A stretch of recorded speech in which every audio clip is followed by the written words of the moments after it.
செய்கிறான். வரலாறு போகும்போது கடற்கொள்ளையர்கள் பிடிச்சிடுறாங்க அவனை. அவன் ஒரு தளபதி, அவ்வளவுதான். கடற்கொள்ளையர்கள் பிடித்தவுடன் அவனுடைய சின்ன அந்த இடத்துல நடந்த ஒரு சின்ன விஷயத்தை மட்டும் சொல்லிடுறேன். உங்களில் யாரெல்லாம் சீசருடைய மனநிலையோடு இருக்கிறீர்கள்னு பாருங்க.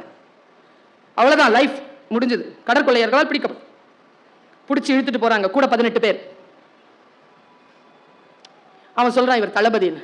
சரி, 20 டாலன்ஸ் 20 டாலண்டுகளை கொடுத்து உன் தலைவனை கூட்டு போ.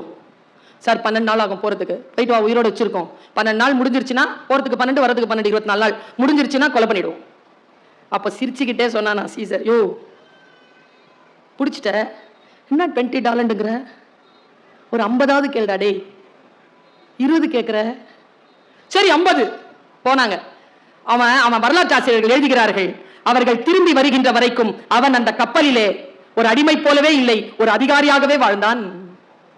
அவன் எல்லார்கிட்டையும் சொல்றான், என்ன கொன்னுடுங்கப்பா, இல்லைன்னா அவங்க வந்துட்டு நீ என்ன விட்டுட்டேன்னா அவங்க எல்லாரையும் நான் கொன்னுடுவேன்னு சொல்லியிருக்கான். அவர்கள் வருகிறார்கள். 50 டாலண்டுகளை வாங்கி அவன் விடுதலை செய்யப்படுகிறான். பக்கத்தில் இருக்கக்கூடிய அந்த நகரத்திற்கு அவன் போய், அங்கே கடற்கொள்ளையர்கள் உங்கள் பகுதியில் இருக்கிறார்கள், நான் இந்த நாட்டின் தளபதி, எனக்கு கடற்படையை தாருங்கள்.